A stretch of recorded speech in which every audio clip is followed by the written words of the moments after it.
I'm Kathleen McGiveron, and in this episode I'm going to talk about how much time art making takes. So let's dive in on this episode and let's get art inspired.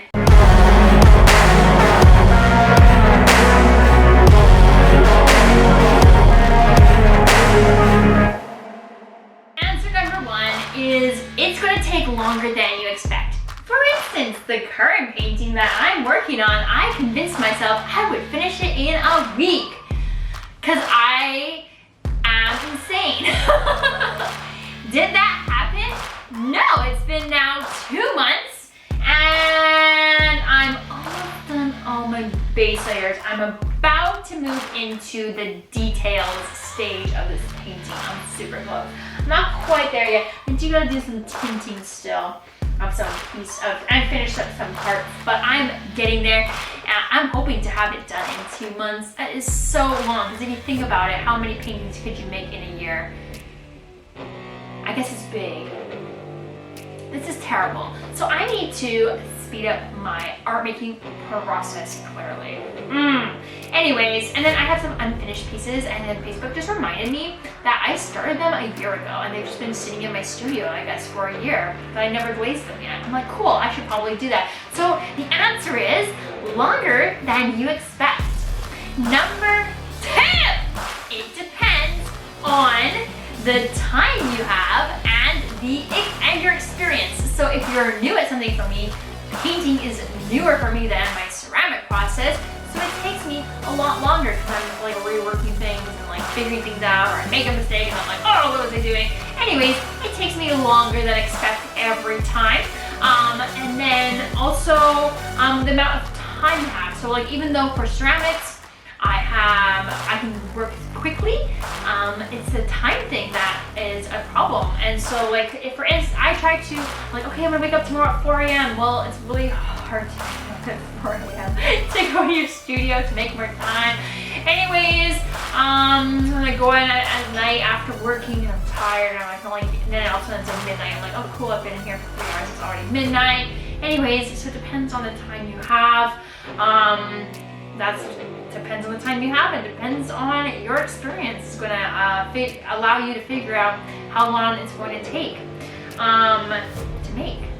Number 3 is going to definitely take weeks. It's going to, it's going to depend on your style of art making and what kind of work you make. It's also going to take definitely weeks, probably months, depending on, again, the scale, the size, your experience, your time, the complexity of it. Everybody's making different art, so there's no, some people do installation, some people do performance, some people do sound-based, some people do videography, some people do printmaking, which initially takes a long time, and then once your print thing, stamp, linograph, whatever your block, whatever you're using to make the print, once that's done, then it might go faster, maybe. But again, maybe if you have processes afterwards, then you paint on top of that, like a Warhol, then, or beforehand, you know. He also had hired a team for some things, I think. But anyways, doesn't matter. What I'm saying is that it's going to take time, regardless.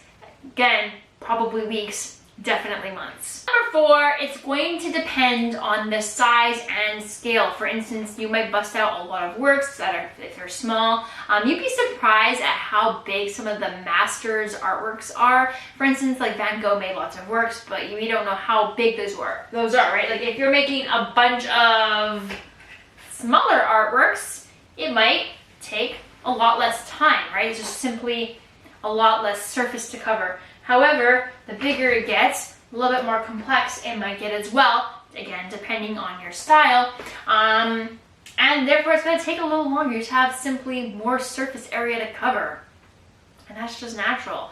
And even like something like ceramics or throwing pots, depending on what you're doing. If you're just throwing a cup and you just want a cup, well, that's going to be a little simpler than if maybe you're making a more complex cup with all the surface decoration and you're doing sgraffito and you're doing trailing slip and you're doing underglaze processes and crystal processes or luster or whatever. Again, there's drying time. So again, weeks, it could take weeks. It could take months. It can be determined by, and it's going to definitely be determined by size and scale, right, of the whole thing. It depends on how big or small it's going to be. It's going to determine a lot of factors on how long it takes to make art.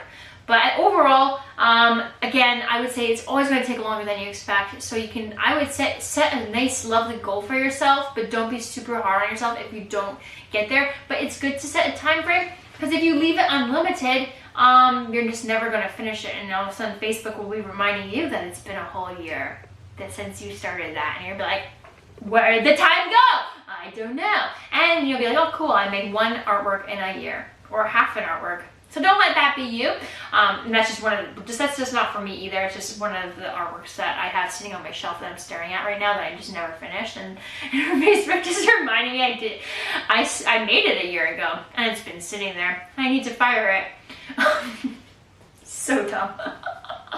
Anyways, good thing I make other artworks and round it in between. It's just that one. The reason is that I'm just still undecided on how I'm going to glaze it. So there's that. I should just make a decision and commit and then make another artwork is what I should do. Because that's just c'est la vie. Alright, my friends, if you're looking for some more information about on creativity, about having a career in art, about just professional level art stuff, I would check out some of my recommended books in the description of the video, just to kind of help you out in developing your art career and developing techniques. I'll also list my favorite art supplies, technology I use in my studio, like my camera, my lighting, my easel, all those kinds of things, my favorite art supplies so you're not buying junk. My favorite book, The Creative Act by Rick Rubin, The Way of Being, so good. All those things will be linked in the description of my video. Just know that they are Amazon affiliate links. That means I do get a commission should you make a purchase, but I'm only going to recommend things that I actually own and actually like, because I'm not going to have you look at anything that's junk, because I buy a lot of stuff on Amazon, and then I'm like, okay, well this is a dud, so no duds. Let's not go there. Oh, we don't need to waste our money. Art supplies and everything in general is way too expensive for that. All right, my friend, anyways, your next video to watch is how to become an artist. You can click the link above or in the description of this video. I'll have it there as well, and at the end of the episode, please make sure you like this video. It'll really help me out, and subscribe to this channel. I would very much appreciate it. I do subscribe for a cupcake. I can't give you a real cupcake because there's a screen. It'll get smushed against my lens. Also, you don't want to eat my cupcakes.